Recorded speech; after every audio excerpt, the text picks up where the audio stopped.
So today I want to talk about the topic, are MBAs really necessary?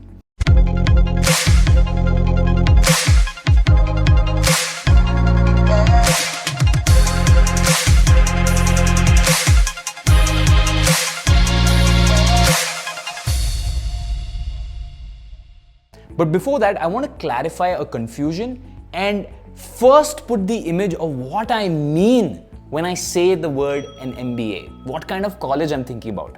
So the kind of college you might be thinking about, or the average Indian thinks about, is this. You think about lush green grasses, great people, great alumni, great packages, amazing offers, and obviously in your head, it's a Bollywood movie. It's like Student of the Year going on in your head.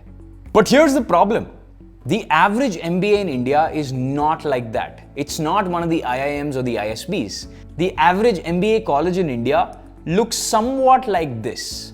This is definitely no Student of the Year. This is probably going to be a college where the packages are horrible. It's just a stamp that you're getting saying that, hey, I've done an MBA, but you get nothing good out of it. The alumni is probably not going to be great. You are not going to have great experiences there, except maybe, going to a hostel. I think those experiences are great wherever. But I don't know if it's going to improve your life in any meaningful way. I think it's just going to waste you a couple of years. And that's the big problem, right? When you think about making a decision to go to an MBA, you're thinking of the IIMs and the ISBs, which are outliers. In reality, the average MBA is going to waste your time. And that is what people on the internet are complaining about. It's not the people that have been to the greatest MBA colleges, it's the people that have been to the worst that are complaining about it on Twitter and Reddit and Facebook and whatnot. So let me tell you a little bit about the IIMs. I've hired people from the IIMs. I know a lot of founders who are ex-IIM, and let me tell you, the IIMs actually have great alumni.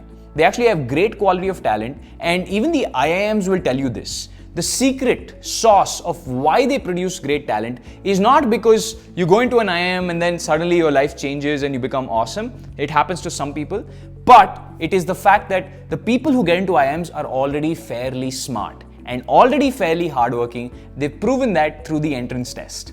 And this is the same case with the IIT as well, right? If you think about engineering colleges, the reason the IITs have such stellar performances after they pass out of the IIT is all the way back to the entrance test. The entrance test, the JEE, is the ultimate test of mental endurance. It's the ultimate test of hard work. And if you can cross that, you're already part of the select few who are able to work so hard, who were able to be so smart at the fundamentals, right? So you've already proven your mettle. So it's not the college itself that makes you great, it's the entrance test. And it's the same with the IIMs.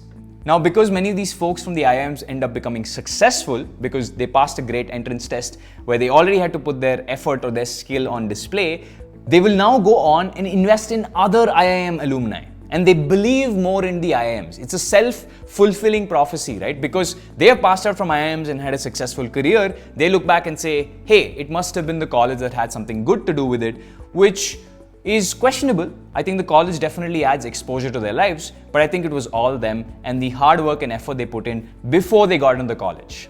Now, if you've been to a top tier MBA, salary packages, introductions, alumni networks, they're all going to be great. The exposure you get in the college, the lush green grasses, the Student of the Year experience, all of that could be true.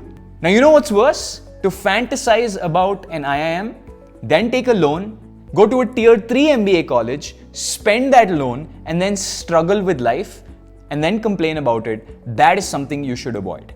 You should always be rational, and rational as in not looking at the prospectus and seeing, hot men and women and seeing great campuses. Rational as in saying, is this truly going to improve my life? Are there going to be great people there? Because colleges are about alumni. If you have great alumni, you will get the intros, you will get the network.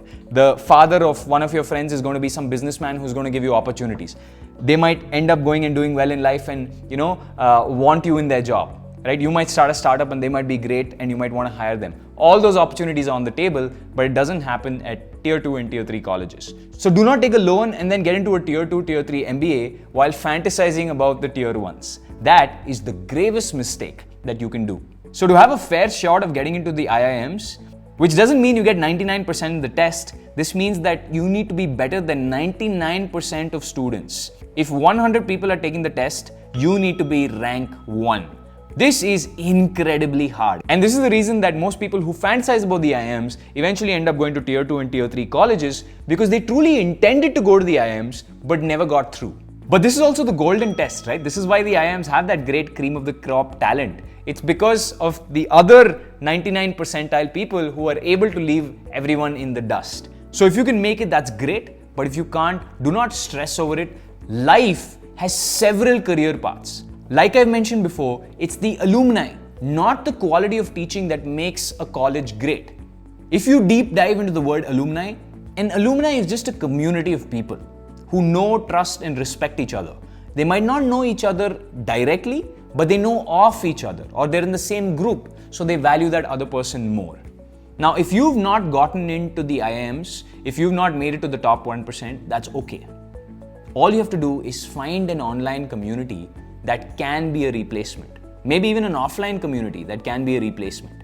With our business, Avalon, the first thing we ever created was a community of youngsters and kids who can sit and work together. People who've been rejected from the best colleges, but still ambitious, but still people who want to learn, because maybe they came in the top 3% or top 4%. Not good enough. So these were people who wanted a do-over, who said, I hate this tier 2, tier 3 college, let me get into this community and let me have a real alumni that the people in the IIMs have. This is something that you should look for, and there are plenty of great communities out on the internet. And remember that we live in the era of the internet.